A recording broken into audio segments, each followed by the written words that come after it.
Hello, welcome to Dun Crow's podcast. I'm your host Justin.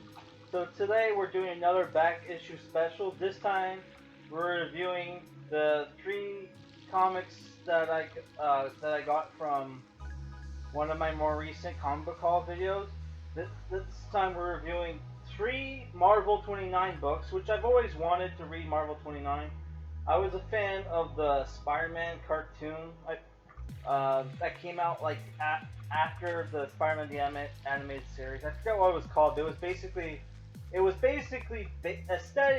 was based off Spider-Man 29/9, but it's funny because like what they did is that they basically, instead of making it Spider-Man 29/9, they took Spider-Man, basically somehow ended up on a different planet, and the planet basically looks like the future. So I guess is that way they could get away with like having Peter Parker in the Marvel 2099 world by just pretending it's like a different planet. Because I guess if you just introduce a new Spider-Man, people will be like, "What the fuck is this? I want some more Peter Parker Spider-Man." Yeah, which like I love pretty much all the Marvel 29 costumes. What Marvel 29 books we got is Punisher 29/1. You got X-Men 29 issue 1 and Marvel 29 Unlimited 1, which comes with actually two issues. One is a Spider-Man book, and the next one was Hulk 29/9, which altogether there was like 60 pages in this book. So you're getting two issues for one. So that probably explains why this was like $8 when the other books were like $4 each. But like yeah, there was some water damage in one of the pages, but it was like in one spot. It was a bit wrinkled, but it looked okay. I'm surprised it wasn't faded at all. Which I think this one kind of. My Punisher book is a little faded, but it looks okay. So we're gonna review Punisher first. So this one is written by. They never put it on the first page. Which, by the way, I love the Final Fantasy Mystic Quest ad on the back cover. Well, on the back of the cover, sorry. So this is written by Pat Mills and Tony Skinner, with art by Tom Morgan. This is about the Punisher of the future, who goes by Jake Gallows, who basically after his family is killed by rich kids, which his family are members of the Church of Thor. They're basically pagans, right? And they get killed by these rich street punks, though they don't look rich. But like apparently in the future, how you get punished for your crimes is that you get a bill basically. So like the rich basically get away scot free, which does not sit well with the new Punisher, which is Jake Gallows. So he goes on, murder spree, kills like street surgeons, which are kind of like the street surgeons from Escape from LA, where they're hacking up a guy to steal his implants, right? Which his weapons are, he has like an old 2015 Magnum revolver, a kind of Uzi, and he has this power bat, which can change the density from rubber to titanium, and he always picks the hardest setting, right? And it turns out he's also part of the Special Operations Police. And there's this cool thing where, like, whenever he shows up on camera, like a pixelated skull, kind of like the Punisher logo, covers up his face. So that reminded me of Ghost in the Shell standalone complex, where there's like a character in that called the Smiler. What I think it was called the Smile Man Hacker, which that was a great that was a great arc in the show, which they turned into a movie, right? But like after that, the show kind of season 2 kind of sucks, and I didn't finish watching it. Yeah, so this was all right. I didn't like some of the stuff in here. I mean, it's kind of leftist, which it's cyberpunk, but you can kind of expect that. But I didn't like that. Hey, he finds they have these mutants, kind of like in Judge Dredd, called degens, which are basically these really ugly, junky mutants, right? And some guy who's like obviously supposed to be an allegory for like a white nationalist burns out this building full of these junky mutants, and Punisher makes him donate all of his money to Degen, which even by the name you can tell these people are like, you know, not great. Degen Health Fund, and then like blows his head off, which that was kind of shitty. Like you should have done one or the other, right? And like I'm just kind of sick of this stuff where it's like, you know, whenever they show people being racist, it's always white people. And other people are the victims. I mean, I kind of like the fact that this wasn't race related. This was like, this guy was a genetic purist, but it was like, come on, man. I'm kind of sick of that stuff. I kind of like though they used an allegory, but still, man, I'm kind of sick of that stuff. Right? Which there was a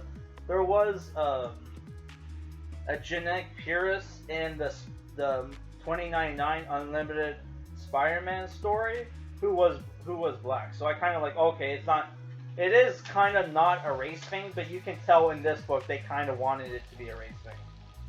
All right.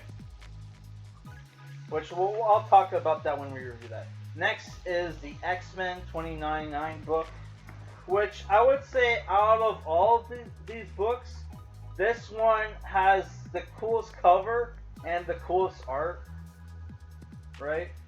And I think one of the Kubert brothers did the inking and helped with the cover. It was Adam Kubert and Ron Lim did the art. I'm trying to find the page where they say who wrote this.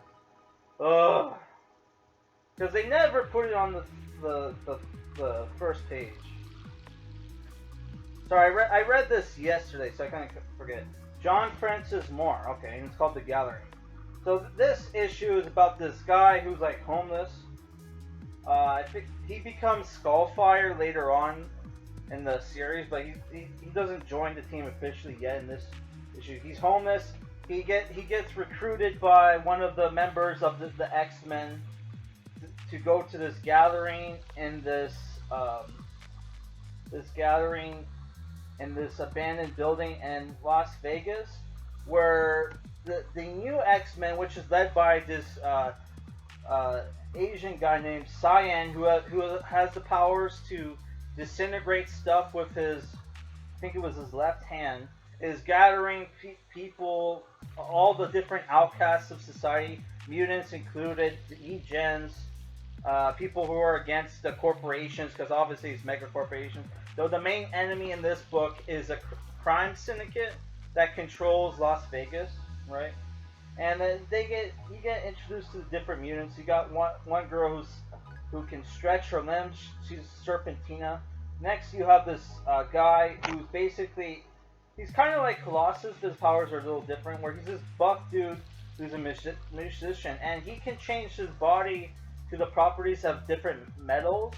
So like he carries these different metal bands. I forget his name. I don't think they. Did they ever say his name? Oh, they just said his name is Eddie, but they're not saying his like superhero name. Whatever. I found some cards online that I'm gonna put in the video so you'll know. After that, they introduced one of the other members of the team, which is Bloodhawk, who's captured by the Syndicate. They sent some people to go rescue him. One's a speedster called Mean Streak. who looks a lot like Gambit, by the way. And you have this other girl who can form crystals, and you have Zebra, who's like a psychic, whose nickname is the Ice Queen. And after they rescue Bloodhawk, their place gets attacked. Cyan gets shot, but saved by the one dude. What's his name? Skullfire, aka Tim something. Sorry. It's this thing. I read this yesterday, but I would say I didn't really enjoy this book too much, honestly. A lot of leftist stuff in this one, and apparently the Eddie Duke, one of his bands is adamantium, so he can turn himself into adamantium. It's like, how the fuck, like, did you get a hold of adamantium? Like, it's the future, right? Oh my god. And the reason why they try to assassinate Cyan is because, you know, he gets, like, he may or may not have killed the leader of the Las Vegas, Nevada crime syndicate, and his two kids send people after them, right? So yeah, it's the thing with this issue. I didn't really enjoy it that much, but I really liked the art. So I'm despite some of the stuff, the oppression, like complex in this book, I kind of am interested in to continue reading it because I really liked the characters and the art. I mean, the aesthetically, I like the characters' designs, except for Bloodhawk. I think he looks they went a little overboard with him. Like, he looks like a total villain, right? And also they had a thing where there's this metal guy called Chunkpile who may or may not have betrayed the team. Also, one problem I have with this book is that there's too many previews for the different Marvel, like, 29 books, and it just ruins the it just ruins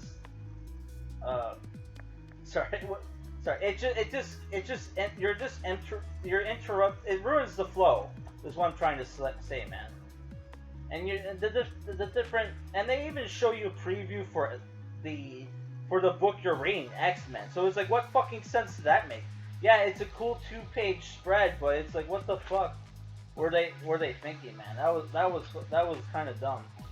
But yeah, the different previews they show you is like Doom 2099, which I saw, I didn't pick up. You got Ravage 29, who's kind of like Wolverine. You got Spider-Man. And I think they also showed Punisher. But yeah, also, I forgot to mention, the Punisher book was 6. This is a 5 out of 10. I didn't really enjoy it, but the art was really cool, right? And I paid $4 for it. You know, I think it, like, some of the bottom pages are frayed. So I think I probably should have gotten cheaper, but whatever, right? Because it's not in that great condition. Whatever. So the book that I thought were the best of the the best of the 3, was the 2099 Unlimited, which has really cool art. Though the backgrounds for the for the Hulk book was a little lazy at times. They didn't really draw the backgrounds. The Spider-Man story is called Nothing Ever Changes in here. It's called the writer's name is Evan Skolnick, and you have pencils by Chris Wozniak, which he draws kind of. It's the thing where this guy, some of the way that the faces are drawn, kind of looks like, okay, he's like looking at like pictures of people and just trying to recreate them, which I don't mind that too much, but it made some of the faces look very weird. Like, also the Spider-Man in this book is Miguel O'Hara, who works for one of the mega corporations, Alchemex, who, like, the Mean Street guy, the speedster in, like, X-Men 2099, said he worked for Alchemist and he was basically like a slave there, but it doesn't look too bad. And apparently the story for this book is that there's this guy called Mutagen who, because who's a researcher, right? He's a genetic researcher. Because his daughter died from a genetic defect, now he performed experiments on himself to turn himself into like a superhuman, where he's constantly, like, his body constantly adapts and stuff to the point where, like, he can at will, like, change his body. So like at some points he's flying through the air like a flying squirrel by turning his body into skin flaps, which I thought was weird. And like, yeah, he's going around killing hospital patients with genetic defects, right? And Miguel O'Hara's girlfriend, sister, is in one of these hospitals with the genetic defects, right? Also, I forgot to mention in the Punisher book, not only does punishment, like, you get like, punishment is monetary, but also protection from the cops is not public service. You have to pay for that, right? So they mention that a couple times, right, in these Marvel 29 books, right? So yeah, so he turned himself into this superhero called Mutagen, where he's on a crusade to wipe out people with genetic defects, because he feels like they're stalling human evolution. That if it wasn't for modern science, like, a lot of these people would have been wiped out from natural selection or whatever. So Miguel O'Hara goes to visit the sister with his girlfriend. There's a reference to A Tale of Two Cities, right? And the mutagen gets in a fight with the cops, and, like, Spider-Man joins in, and then there's a cool fight where pretty much every time Spider-Man hits him, his body adapts and changes, right? Like, at one point, like, he hit him in the jaw, and then he starts to grow porcupines spines on his chin. Other point, he attacked him, and his body turned into, like, kind of like rock or bone. And, like, Spider-Man figures out, okay, I gotta take him out, but I gotta take him out faster than his body can adapt. So he electrocutes him, but it doesn't kill him, and then Mutagen flies away, because he's like, this is kind of dumb. Me using my incredible powers just to kill these people one by one when I could be doing something else. So he flies away, and Spider-Man's not able to catch up with him, right? And during that fight, Mutagen's like, I don't want to kill you, Spider-Man. You're obviously, genetically superior, blah blah blah. We should be on the same side, right? That speech, right? So next is the Hulk 29 book, which is in the same book. They're both like 30-something pages each. The Hulk 29 book is written by Gerard Jones and with art by Dwayne Turner, right? And really like the art for this book, even though later on the backgrounds kind of get lazy. So I don't know what the deal with that was, and also one other complaint is that a lot of the characters' faces will change, right? So that was a little annoying. That was a little, that was a little annoying. So the story for this book is basically um, where the Punisher book and the Spider-Man book took place in New York. This one takes place in like L.A. and the Hulk 29 character, which at first I thought this was drawn by Dale Clown or however you pronounce his name, the guy who did Pit from Image, but it's just it's kind of similar, right? Which apparently he's like the guy, the Hulk in this book is like this guy, blonde dude called John Eisenhart, who is basically like a Hollywood producer type well no, he's like a screenwriter, right? He's a screenwriter, and he basically is out in the searching the California desert to check out the fringe cults, and he finds this cult called the Knights of the Banner, which are these like buff dudes, these buff dudes who were formed from like men's movement from the I think they said from the early 20th century, and yeah, they basically train as knights, and like John Eisenhart's there to basically to trick them into selling him their story, and like selling their story so he can make a movie off it, and at the same time trying to screw them over with no royalties.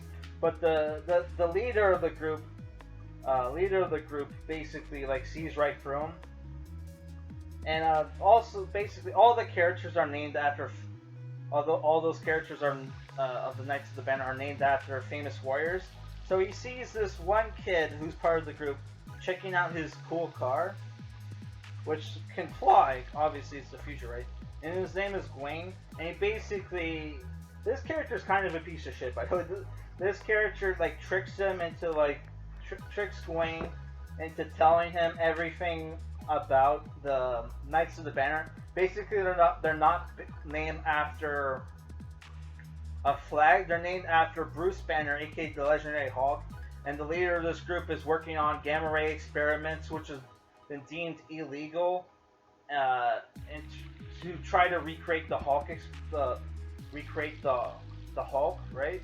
And so what happens? John Eisenhart snitches on them to one of the private, private security groups called Sweet Dreams, right? And basically, they're all killed. Get killed by the police. John Eisenhart tries to intervene to save them. Crashes his car.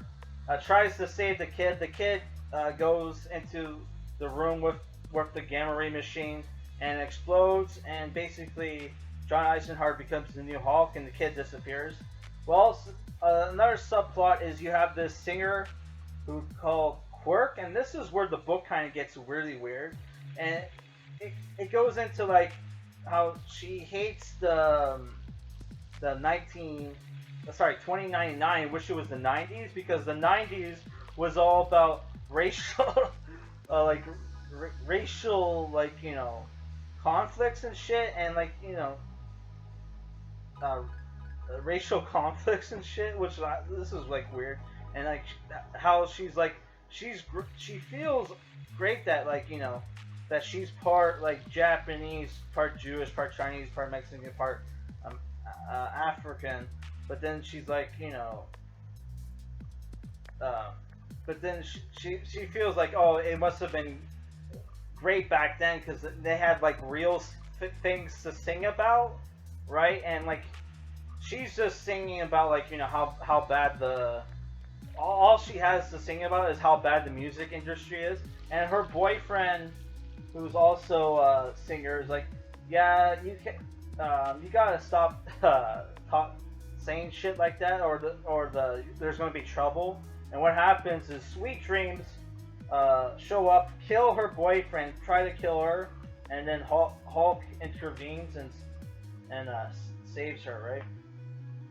and that's basically the end of the issue. Well, actually, there was some flash forwards and like flashbacks, but I tried to, I kept the leaner for the sake of the narrative. So the review. So I really enjoyed that issue. I kind of liked the new Hulk. Also, he keeps his intelligence. He doesn't get dumbed down when he transforms into the Hulk, and the Hulk can, like, when he goes to Hulk, he can transform into like his human form whenever he wants, though it's pretty painful, right? So I don't know. I really enjoyed that issue. I thought the art gets a little weird, like gets a little lazy at the end with the backgrounds, and then I thought that whole like thing with the singer and her, like, there's some commentary there with the identity politics, but I have no idea what the fuck the writer's stance on it is. But whatever, right? I thought that was a little weird. But like I said, cyberpunk stories tend to be kind of political, kind of be left wing, but usually it's like, and they usually are anti, like, exploitive capitalism or whatever, like, or capitalism out of control. They're not usually about, ethnic, racial stuff, racial issues and stuff. Where that I kind of don't like when you go in that direction, because I feel like racial politics, that it basically, all it does is divide people, especially in the West, when we have multiple culture and like we're multiracial like nations. So like when you just have that racial identity stuff, all it does is divide people, right? When really everything should be by class, but like you have the rich people pushing this racial stuff, and it just divides the lower classes, right? So it's like a divide and conquer. But no matter how much people talk about that, all like it just gets swept under the rug, right? But yeah, I don't really like to talk about politics, and like you kind of can't blame them for talking about racial politics, because like Marvel always tries to talk about what's going on in the now, and in the 90's it was all about the LA race riots and stuff. So you can't really blame too much that they're all about that, right? Yeah. So yeah, like by the way, I give this like a 7 out of 10.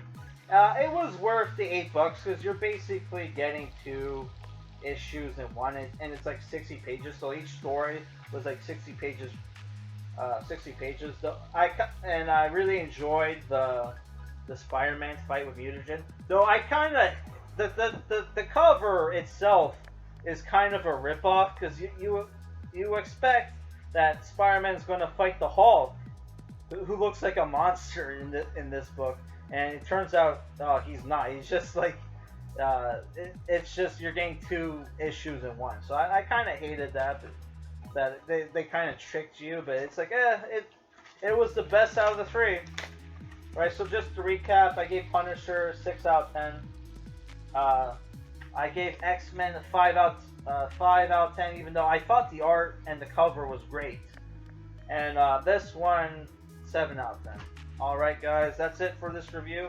I gotta start reading Power Rangers, my Morphing Power Rangers. I told Kevin Street I would have it up by Friday, and today's Wednesday night, so I gotta get working on that after I finish this review, which I couldn't find a lot of pics for each comic, unfortunately, but I found some like cool art of these characters. So alright, guys, peace.